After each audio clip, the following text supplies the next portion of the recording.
Hello everyone, welcome back to Beautiful British English. My name is Paul.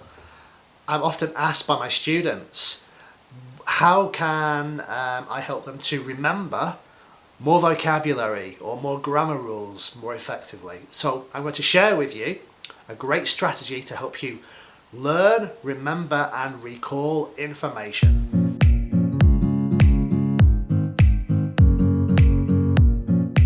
There are many techniques and many different ways that you can go about learning and remembering information. I've covered several different sort of techniques in the past in videos. This is something, a technique that I've used in the past, so I just want to share this with you. Okay, so remember vocabulary. Be suave. Now remember vocabulary, but you can use this technique to remember grammar, vocabulary, or actually anything. It doesn't actually have to be to do with languages. You can use this technique to learn almost anything, but I have found that it's really good for learning vocabulary. I haven't tried it with grammar, not yet, but I will do. But for vocabulary, it's brilliant. Not just single words, but also phrases. In fact, whole sentences can be easier to remember with this technique. And it's called Be Suave. So Be Suave is basically a way of being sort of, intelligent, interesting, classy. Yeah? If you're suave, you're a very, classy person. Okay? So it's the suave method. So the B stands for, first of all, believe. Now, it is a problem that a lot of people, especially as you start to get older, you start to believe that your mind is old as well. If you believe you can't remember things, then you won't remember things. So you do need to start off being positive. You need to think, I can do something, rather than I can't. And there's another little acronym, ANT, which I want you guys to think about. Automatic negative thoughts, ANT.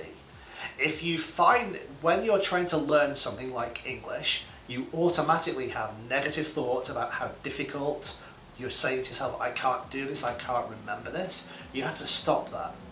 Yeah? So you have to kill the ants. Okay? Automatic negative thoughts, kill the ants. So B stands for believe, be positive. You can learn English. E stands for exercise. Okay? You need to exercise your body and your mind. Body and mind. An active body will make your brain and your mind be active as well.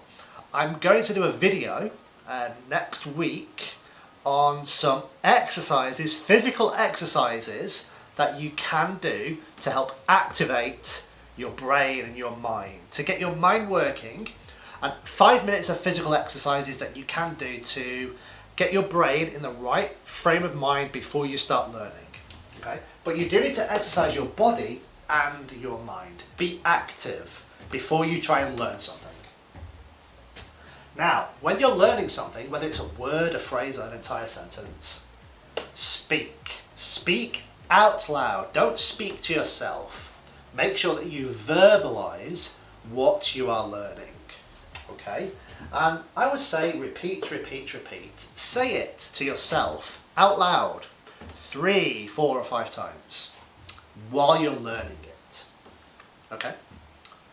Next, you need to use it. Scientists have done many studies on how people, just like you and just like me, learn things, and generally you will learn something and start to remember and recall it after you have used it 5 times.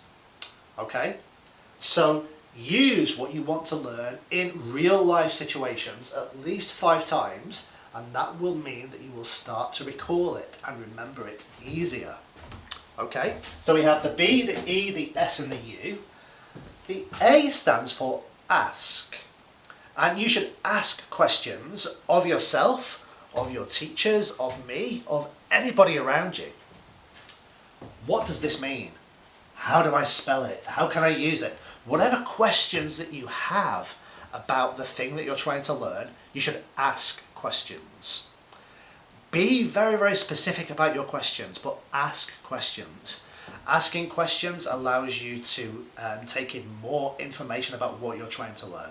So if you're not sure about what a word is, or how a word is used, or which combinations of words you should use together, ask the question, and that will help you to learn. V stands for visualize. Now again, this is based on scientific study. Most people learn and remember and can recall more information if it is an image or a picture. We can remember images and pictures much more easily than we can single words or even numbers. Yeah. So there are many, many different techniques to help you create images or pictures in your mind to help you remember information. If you need any help on this, let me know. Okay, but basically use your imagination. Yeah, create pictures or actions in your mind of you doing something, or somebody you know doing something or achieving something, that helps you associate that image with a word to help you remember. Okay, and finally the E. At the end of the day, when you've done all of these things, okay, write down what you've learned that day. Yeah, very, very simple. At the end of the day, in a little notebook, just write down what you have learned. Write down how you've used what you've learned, and write down anything that you feel is important relating to what you're learning. Yeah, because the act of writing reinforces in your brain the learning process, and again helps you to recall and remember that information much more easily. Okay, so this is the Be Suave method to learning, remembering and recalling information. It is very useful for learning languages, particularly vocabulary, phrases and combinations of words. Give it a go.